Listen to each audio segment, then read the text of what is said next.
March 10, 2026 ರಂದು Saint James ಪಾರ್ಕ್ನಲ್ಲಿ ನಡೆದ ಯುಎಫಾ ಚಾಂಪಿಯನ್ಸ್ ಲೀಗ್ನ 16ನೇ ಸುತ್ತಿನ ಮೊದಲ ಲೆಗ್ ಪಂದ್ಯದಲ್ಲಿ ಎಫ್ಸಿ ಬಾರ್ಸಿಲೋನಾ ಮತ್ತು ನ್ಯೂಕ್ಯಾಸಲ್ ಯುನೈಟೆಡ್ ತಂಡಗಳು ರೋಚಕ ಹಣಾಹಣಿ ನಡೆಸಿ 1-1 ಗೋಲುಗಳಿಂದ ಡ್ರಾ ಮಾಡಿಕೊಂಡಿವೆ.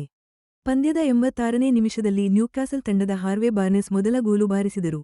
ಆದರೆ ಬಾರ್ಸಿಲೋನಾದ ಲಾಮೈನ್ ಯಮಲ್ 96ನೇ ನಿಮಿಷದಲ್ಲಿ ಪೆನಾಲ್ಟಿ ಮೂಲಕ ನಾಟಕೀಯ ಸಮಬಲದ ಗೋಲು ಸಿಡಿಸಿ ಡ್ರಾ ಸಾಧಿಸುವಲ್ಲಿ ಯಶಸ್ವಿಯಾದರು.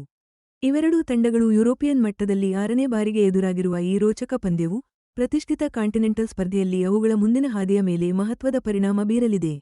ಕಳೆದ ಸೆಪ್ಟೆಂಬರ್ 18, 2025 ರಂದು ನಡೆದ 2025/26 ಚಾಂಪಿಯನ್ಸ್ ಲೀಗ್ನ ಲೀಗ್ ಹಂತದ ಪಂದ್ಯದಲ್ಲಿ ಬಾರ್ಸಿಲೋನಾ ತಂಡ ನ್ಯೂಕ್ಯಾಸಲ್ ತಂಡವನ್ನು 2-1 ಗೋಲುಗಳಿಂದ ಸೋಲಿಸಿ ನಾಕೌಟ್ ಹಂತಕ್ಕೆ ಪ್ರವೇಶಿಸಿತ್ತು. ಆ ಪಂದ್ಯದಲ್ಲಿ ಮಾರ್ಕಸ್ ರಾಶ್ಫೋರ್ಡ್ 2 ಮಹತ್ವದ ಗೋಲುಗಳನ್ನು ಗಳಿಸಿ ಗೆಲುವಿನಲ್ಲಿ ನಿರ್ಣಾಯಕ ಪಾತ್ರ ವಹಿಸಿದ್ದರು. ಈ ಇತ್ತೀಚೆಗೆ ಆಗಿರೋ ಡ್ರಾ ನೋಡಿದ್ರೆ ಚಾಂಪಿಯನ್ಸ್ ಲೀಗ್ ನಾಕೌಟ್ ಸುತ್ತುಗಳಲ್ಲಿ ಎಂಥ ತೀವ್ರ ಪೈಪೋಟಿ ಇರುತ್ತೆ ಅನ್ನೋದು ಸ್ಪಷ್ಟವಾಗ್ತಿದೆ.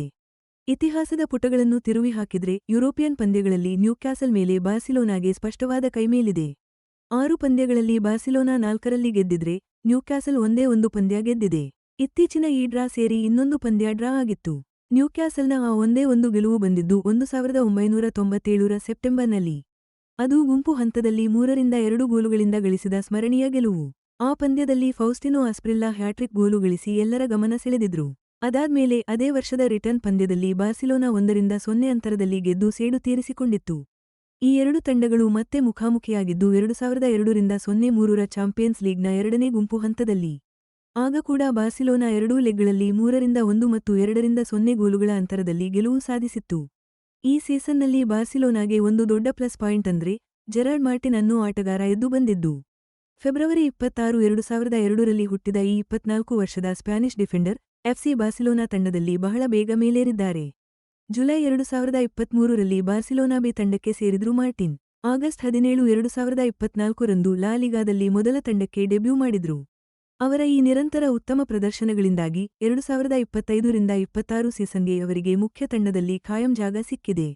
ಇದ್ರಿಂದ ಅವರ ಸಾಮರ್ಥ್ಯ ಮತ್ತು ಕೋಚ್ ಹ್ಯಾನ್ಸಿ ಫ್ಲಿಕ್ ಅವರಿಗೆ ಇವರ ಮೇಲಿರುವ ನಂಬಿಕೆ ಎಷ್ಟಿದೆ ಅಂತ ಗೊತ್ತಾಗುತ್ತೆ. ಮಾರ್ಟಿನ್ ಅವರ ಇನ್ನೊಂದು ವಿಶೇಷತೆ ಅಂದ್ರೆ ಅವರು ಲೆಫ್ಟ್ ಬ್ಯಾಕ್ ಆಗಿಯೂ ಆಡ್ತಾರೆ, ಸೆಂಟರ್ ಬ್ಯಾಕ್ ಆಗಿಯೂ ಆಡ್ತಾರೆ. ಅವರ ಈ ಬಹುಮುಖಿ ಆಟ ಅವರನ್ನು ಕೆಟಲಾನ್ ದೈತ್ಯರು ಅಂದ್ರೆ ಬಾರ್ಸಿಲೋನಾ ತಂಡಕ್ಕೆ ಒಂದು ದೊಡ್ಡ ಆಸ್ತಿಯನ್ನಾಗಿ ಮಾಡಿದೆ. ಮಾರ್ಟಿನ್ ಪಾತ್ರ, ಜವಾಬ್ದಾರಿ ಹೆಚ್ಚಾಗ್ತಾ ಇರೋದು ಈಗಂತೂ ಬಾರ್ಸಿಲೋನಾಗೆ ತುಂಬಾನೇ ಮುಖ್ಯ ಆಗಿದೆ. ಅದ್ರಲ್ಲೂ ಈ ಡಿಫೆನ್ಸ್ ಆಟಗಾರರಿಗೆ ಒಂದಾದ್ಮೇಲೆ ಒಂದರಂತೆ ಗಾಯ ಆಗ್ತಿರೋದ್ರಿಂದ. ಇತ್ತೀಚೆಗೆ ನ್ಯೂಕ್ಯಾಸಲ್ ವಿರುದ್ಧ ನಡೆದ ಚಾಂಪಿಯನ್ಸ್ ಲೀಗ್ ಪಂದ್ಯದಲ್ಲಿ ಎರಿಕ್ ಗಾರ್ಸಿಯಾ, ಜೂಲ್ಸ್ ಕೌಂಡೆ, ಅಲೆಜಾಂಡ್ರೋ ಬಾಲ್ಡೆ ಅವರಂತಹ ಪ್ರಮುಖ ಡಿಫೆಂಡರ್ಗಳು ಇರ್ಲಿಲ್ಲ. ಈ ಪರಿಸ್ಥಿತಿಯಿಂದಾಗಿ ಮಾರ್ಟಿನ್ ಸೆಂಟ್ರಲ್ ಡಿಫೆನ್ಸ್ನಲ್ಲಿ ಆಡುವ ಸಾಧ್ಯತೆ ಹೆಚ್ಚಿತ್ತು. ಪೌ ಕುಬರ್ಸಿ ಜೊತೆ ಆತ ಡಿಫೆನ್ಸ್ನಲ್ಲಿ ಜೊತೆಯಾಗಿ ಆಡ್ಬೋದು ಅಂತಾನೂ ಹೇಳಲಾಗಿತ್ತು. ಇಂತಹ ಅವಕಾಶಗಳು ಮಾರ್ಟಿನ್ ಎಷ್ಟು ಬೆಳೆದಿದ್ದಾನೆ ಮತ್ತು ದೊಡ್ಡ ಪಂದ್ಯಗಳಲ್ಲಿ ಹೇಗೆ ಉತ್ತಮವಾಗಿ ಆಡಬಲ್ಲ ಎಂಬುದನ್ನು ಎತ್ತಿ ತೋರಿಸುತ್ತವೆ. ಮಾರ್ಟಿನ್ 2024/25 ಸೀಸನ್ನಲ್ಲೇ ತನ್ನ ಸಾಮರ್ಥ್ಯವನ್ನು ತೋರಿಸಿದ್ದ. ಆ ಸೀಸನ್ನಲ್ಲಿ 28 ಲೀಗ್ ಪಂದ್ಯಗಳು ಮತ್ತು 8 ಚಾಂಪಿಯನ್ಸ್ ಲೀಗ್ ಪಂದ್ಯಗಳಲ್ಲಿ ಆಡಿದ್ದ. ಬಾರ್ಸಿಲೋನಾ ತಂಡ ಲಾ ಲಿಗಾ ಟ್ರೋಫಿ ಮತ್ತು ಕೋಪಾ ಡೆಲ್ ರೇ ಎರಡನ್ನೂ ಗೆಲ್ಲೋಕೆ ಆತ ದೊಡ್ಡ ಕೊಡುಗೆ ನೀಡಿದ್ದ.